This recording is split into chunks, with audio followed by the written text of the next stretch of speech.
Ang alak ba ang pinakamagandang regalo mo sa anak mo? Panoorin mo hanggang dulo itong video to para malaman mo kung ba't ganyan ang tanong ko. New day, new parenting content na naman tayo para makatulong sa mga mamsis at papsis dyan. Pag-usapan naman natin guys ang birthday o kaya yung mga kahit na anong special day ng anak mo. Hindi dito ang birthday ng anak pero pagkatapos kumanta ng happy birthday at hipan ng anak mo yung cake, si daddy na ang bida sa inuman. Sino dito yung alas 12 na ng hating gabi, babanding pa kayo ng mga bisita mo sa video okay at handaan habang yung anak mo either ang sarap na ng tulog o umiiyak kasi hindi makatulog. Ngayon ko lang din na-realize guys na parang may mali ata. Na dapat ang main focus ng birthday ng anak mo ay siya mismo dahil party niya yun, hindi ikaw na magulang niya. Kaya sinasabi natin, i-normalize dapat natin ang kasayahan ng anak natin bago ang pag-inom ng alak. Nawento ko na sa inyo sa previous contents ko guys, no? Lumaki ako na laging nasa inuman yung tatay ko. Tipo naglalaro na kami sa labas hanggat mapagod at mag-decide na umuwi. Na kahit birthday ko, lumaki ako yung tatay ko nasa inuman lang. At hindi ko na-experience yung birthday na kumakain kami ng sama-sama sa bahay. Pero alam mo ba guys, pinangako ko sa sarili ko nung nagpamilya na ako na hindi ko yung gagawin sa anak ko. Kasi once a year lang yun eh.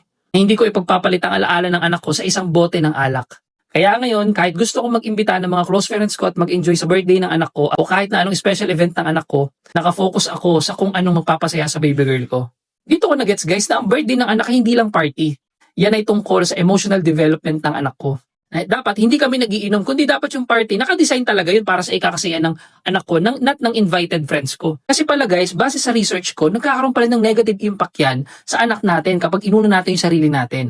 Nagiging insecure sila o kaya naman iniisip nila neglected sila dahil iniisip lang natin yung sarili natin.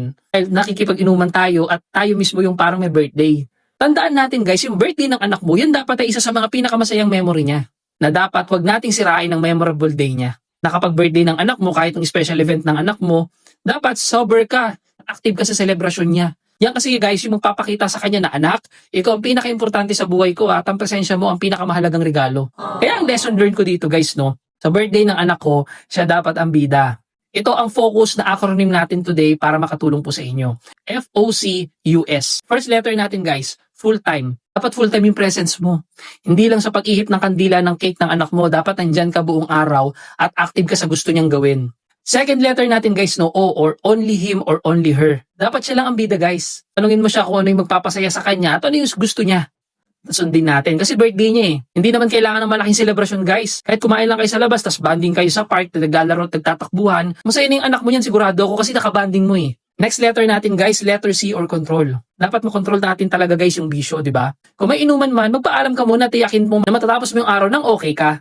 Iset mo ang boundaries para masaya pa rin ang anak mo, di ba? Fourth letter natin guys, U or unforgettable. Gawing unforgettable lang alaala ng anak mo. Alaala niya ay hindi lang ang